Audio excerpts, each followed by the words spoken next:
Anda menyaksikan Kompas Bisnis bersama saya, Sri Gunawan. Saudara, Badan Pusat Statistik mencatat impor barang konsumsi pada bulan Februari atau menjelang Ramadan dan Lebaran merosot.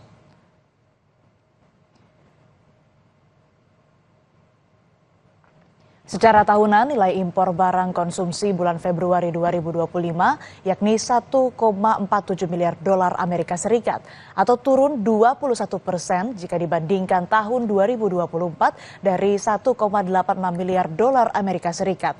Secara bulanan, nilai impor barang konsumsi bulan Februari 2025 juga merosot 10,61% dibanding bulan Januari 2025. Kepala BPS Amalia Adininggar Widya Santi bilang beras menjadi salah satu penyumbang penurunan nilai impor dengan andil 15,07%. Komoditas penyumbang penurunannya adalah beras, di mana andil penurunannya sebesar 13,78%, karena kan impor beras di Januari Februari 2025 ini jauh lebih rendah dibandingkan dengan tahun lalu, karena ini terkait tentunya dengan ketersediaan suplai beras di domestik. Kemudian ada juga yang menurun, yaitu monitor berwarna, otomotif diesel fuel, dan juga secara year on year impor barang konsumsi turun 21,05%, artinya year on year ini Februari 2025 dibandingkan dengan Februari tahun lalu, dan komoditas penyumbang penurunannya sama, yaitu pertama beras yang andil penurunannya 15,07%. Kinerja ekonomi melemah, impor barang konsumsi turun tepat sebelum bulan Ramadan atau Lebaran. Padahal bulan Ramadan merupakan periode puncak konsumsi masyarakat yang mendorong pertumbuhan ekonomi. Lebih lengkap sudah bergabung Ketua Umum Afiliasi Global Retail Indonesia, Roy Mandey. Selamat pagi Pak Roy, apa kabar? Kabar baik Mbak Sri, salam semangat. Pak Roy, data BPS ini kan menunjukkan kalau impor barang konsumsi ini turun secara bulanan maupun tahunan. Angka tahunan ini merosotnya sampai 20%. Apakah ada penurunan permintaan dari konsumen atau bagaimana ini? Ya, memang yang terjadi saat ini, kami sangat mengkonfirmasi akan data BPS tersebut. Dari tahun 2024 dibanding 2025, di bulan yang sama, Februari, ada penurunan hampir sekitar 21%. Artinya, kita tahu bahwa produk-produk konsumsi itu kita dapatkan juga dari impor ya, dan kategori ketika importnya turun berarti di sini indikator sederhana kita melihat adalah penurunan daya beli. Artinya demand-nya lebih lemah dibanding dengan supply-nya yang tentunya sangat bisa saja kuat ya, tetapi demand-nya yang rendah. Nah, ini terlihat dari basket size ya, terlihat daripada apa yang bisa terlihat dari fakta lapangan. Yang pertama adalah dari basket size-nya, dari pembelanjaan konsumen atau masyarakat yang kalau kita ambil dari tahun lalu memang agak berbeda ya, agak ada penurunan karena berbagai survei juga sudah menjelaskan bahwa kondisi saat ini masyarakat hampir di atas 55% akan melakukan simpanan, melakukan tabungan ya, menyimpan. Kalau pada saat yang lalu, tahun lalu misalnya atau tahun-tahun sebelumnya, THR itu biasanya habis dibelanjakan. Tapi untuk survei terakhir, hampir 55 responden masyarakat mengatakan bahwa mereka akan menyimpan THR. Nah, ini sesuatu yang berbeda sekali ya. Jadi inline dengan basket size yang mereka belanjakan di gerai-gerai, baik itu retail, warung, ya, pasar dan lain sebagainya, karena memang mereka menyimpan. Itu kalau yang mendapat THR. Tapi kalau yang tidak mendapat THR atau yang bahkan saat ini ter-PHK, saudara-saudari kita, maupun juga yang mid level sedang turun, tentunya ini menjadi sesuatu yang kami sebut sebagai penahanan belanja atau restraint mode. Ya, mereka akan mengutamakan untuk belanja secukupnya saja untuk makan dan minum, sementara untuk merayakan hari besar Idul Fitri, mungkin mereka juga akan menghemat supaya tidak mudik ataupun juga tidak bepergian dari kotanya atau daerahnya karena mereka ter-PHK. atau mereka ada penurunan middle level tadi itu. Jadi yang pertama terlihat dari basket size masyarakat. Kemudian yang kedua, kita juga melihat dari pada kunjungan masyarakat untuk berbelanja. Untuk segmen tertentu yang atas tentunya nggak akan jadi masalah dalam hal spending money. Tapi kita tahu dalam piramida consumption itu hampir sekitar 45% itu berada di level middle. Dan sisanya itu berada di level yang paling bawah, kemudian dan yang atas itu nggak lebih dari 15%. Nah, jadi yang terdampak sekarang menengah dan ke bawah, level yang marginal, saudara-saudara kita yang di marginal. Nah, inilah yang mereka akan lakukan di masa-masa sekarang ini, bahwa mereka ya mengurangi untuk datang ke tempat-tempat belanja, karena ketika mereka datang ke tempat belanja maka akan terjadi keinginan dan harapan yang tentunya belum bisa diwujud nyatakan. Jadi memang ini terlihat sekali dengan situasi atau kondisi yang anomali ya dari tahun sebelumnya. Walaupun kita mengapresiasi berbagai langkah yang sudah dilakukan oleh pemerintah ya, termasuk adanya tetap kucuran untuk subsidi maupun bantuan langsung tunai, ya KJP ya itu tetap akan diberikan. Kemudian juga ya kita tahu ya untuk arus mudik juga dapat diskon tol, airline juga dapat diskon, tapi nggak signifikan untuk masyarakat pada umumnya. Nah, ini kan artinya ada perubahan perilaku masyarakat atau konsumen yang cenderung lebih memilih untuk menabung atau menghemat atau menahan keinginannya untuk membeli. Artinya ada penurunan daya beli. Nah, ini dampaknya ke dunia usaha seperti apa, Pak? Ya, tentunya productivity ya. Kalau kita bicara sektor hilir tentunya sebagai kontributor dari tempat masyarakat melakukan spending consumption. Dan kita tahu bahwa negara kita ya masih sangat tergantung dengan konsumsi masyarakat ya. Konsumsi masyarakat kita hampir sekitar 52% ya, dari waktu ke waktu selalu di atas 50%, artinya kontributor terhadap GDP kita, growth daripada GDP kita. Nah, ini memang kalau terjadi perlambatan baik dari ekonomi, perlambatan belanja atau konsumsi, maka akan dampak ke GDP dan juga dampak ke produktivitas dari pelaku usaha. Ya, dan produktivitas pelaku usaha ini tidak hanya bicara sektor hilir, tapi juga sektor hulu, ya, yang memproduksi barang maupun juga yang mengimpor barang.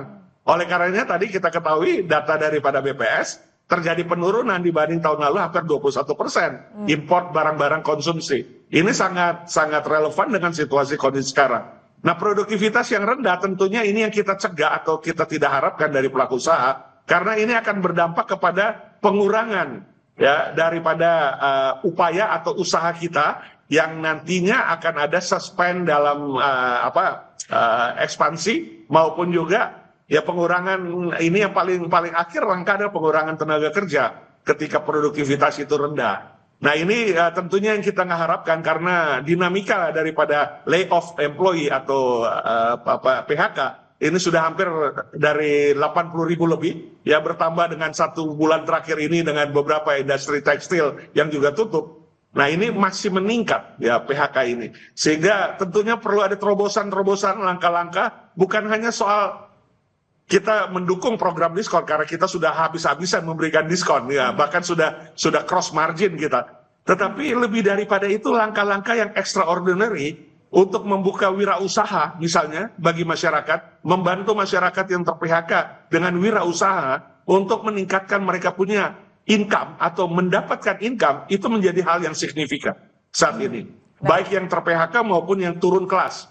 Karena memang kalau dari sisi jumlah mungkin nggak seperberapanya dari jumlah penduduk kita, tetapi karena segmentasi ini ada segmentasi yang rutin belanja, dan ketika mereka menahan belanja atau menyimpan atau menabung, maka akan berdampak kepada konsumsi secara signifikan. Baik, artinya ini penegasan saja Pak Roy, artinya ini dikhawatirkan ada efek domino begitu ya, dari hilir ke hulu begitu, ke kondisi sekarang, apalagi juga tadi ada penurunan daya beli dan juga ini berdampak terhadap PHK begitu ya Pak Roy? Ya, betul. Kita tahu kan sekarang ini kan pertumbuhan terakhir itu 5,03 ya tahun 2024, lebih kecil dari tahun sebelumnya 0,2%. Artinya perlambatan itu bisa saja lagi terjadi di 2025 ini. Padahal kita semangat yang sama untuk berupaya sampai di akhir 2029 mudah-mudahan bisa 8 atau minimal 6 atau 7. Nah ini bagaimana untuk konsumsinya harus dijaga, ya bukan lewat begitu saja, tetapi harus ada perhatian dari pemerintah, apakah dalam hal stimulus, apakah dalam hal kolaborasi, apakah dalam kolaborasi dengan pelaku usaha sektor hilir dan hulu, maupun juga ada diskresi-diskresi yang berkaitan dengan kemudahan berusaha. Ya, ini sangat penting ya. Jadi hubungan antara pelaku usaha dengan pemerintah atau sebaliknya ini menjadi dominan untuk menghadapi situasi yang challenging dan anomali. Kenapa saya katakan anomali? Karena pertumbuhan ekonomi satu sisi 5,03 tetapi tax ratio kita turun. Ya, artinya ada penurunan kemampuan daripada baik masyarakat atau pelaku usaha untuk membayarkan pajaknya. Nah, ini kan menjadi sesuatu hal yang harus diobati dan harus dicari obatnya. Dan penanganan ini perlu dengan keseluruhan stakeholder. Baik, artinya terakhir ini Pak Roy, kebijakan apa yang bisa atau yang harus dikeluarkan pemerintah untuk kemudian menghadapi potensi efek domino dari daya beli masyarakat yang tadi kita bahas begitu ya, ke efeknya ke hulu. Kemudian juga bagaimana kebijakan yang harus dikeluarkan pemerintah untuk mendorong dunia usaha? Ya, untuk dunia usaha tentunya kita berharap ada stimulus ekonomi, ya, stimulus ekonomi yang berimbang. Jadi di seluruh sektor baik dari hulu, sektor antara maupun sektor hilir. Kami yang berada di sektor hilir terkadang memang tidak mendapatkan sesuatu yang signifikan berkaitan dengan stimulus ekonomi. Contohnya saja, ya biaya listrik untuk sektor hulu manufaktur itu tetap masih mendapatkan diskon di jam-jam tertentu, ya khususnya malam hari, ya dari jam 00 sampai jam 5 pagi. Sementara kami pada saat-saat apalagi sekarang puasa tentunya, masyarakat berbelanja biasanya mendekati bulan membuka puasa. Jadi pagi itu kita kayak buka toko, mungkin lebih banyak pegawai daripada pengunjung. Nah, bagaimana dengan kondisi daripada relaksasi untuk biaya beban listrik misalnya? Nah, ini sampai saat ini kita nggak mendapatkan poin tersebut. Padahal poin daripada listrik ini contoh saja, itu memberikan signifikan dari operasional kami, ya hampir sekitar 20-25%. Nah, ini yang harus tentunya menjadi bagian stimulus ekonomi yang kita harapkan. Kemudian juga bagian daripada kolaborasi, ya kolaborasi yang terus diangkat untuk kita bersama-sama mendapatkan barang misalnya, ketersediaan barang dan juga kestabilan harga yang diintervensi oleh pemerintah secara signifikan sehingga kita tidak membeli dengan harga mahal dan akhirnya juga menjual dengan harga tersebut sehingga masyarakat lebih mengurangi belanjanya, mengurangi konsumsi. Nah, peran dari pemerintah untuk ketersediaan barang dan kestabilan kewajaran harga itu menjadi sangat signifikan di masa-masa sekarang ini. Oke, artinya ada dua tadi rekomendasi yang disampaikan oleh Pak Roy. Pertama, ini stimulus ekonomi yang berimbang baik dari sektor hulu maupun juga hilir. Dan juga tadi ini kestabilan barang, kestabilan harga yang memang harus dijaga untuk kemudian bisa menggenjot daya beli masyarakat. Baik, terima kasih Pak Roy Mandey, Ketua Umum Afiliasi Global Retail Indonesia telah bergabung bersama kami di Kompas Bisnis. Sehat selalu, Pak. Selamat pagi, terima kasih. Warning atau peringatan atas kondisi ekonomi kembali menyala. Kali ini datang dari bursa saham yang ambruk. Berbagai kebijakan kontroversi seperti penghematan anggaran, banyaknya program presiden, bahkan tekornya APBN direspons merah oleh market. Usai jeda, Kompas Bisnis mengulasnya bersama analis dan praktisi saham Praus Capital, Alfred Nainggolan.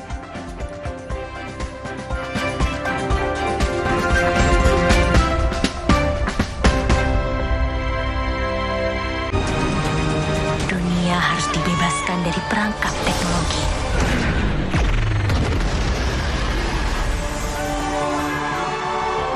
Marjan, rayakan hari kemenangan. Hah? Hai.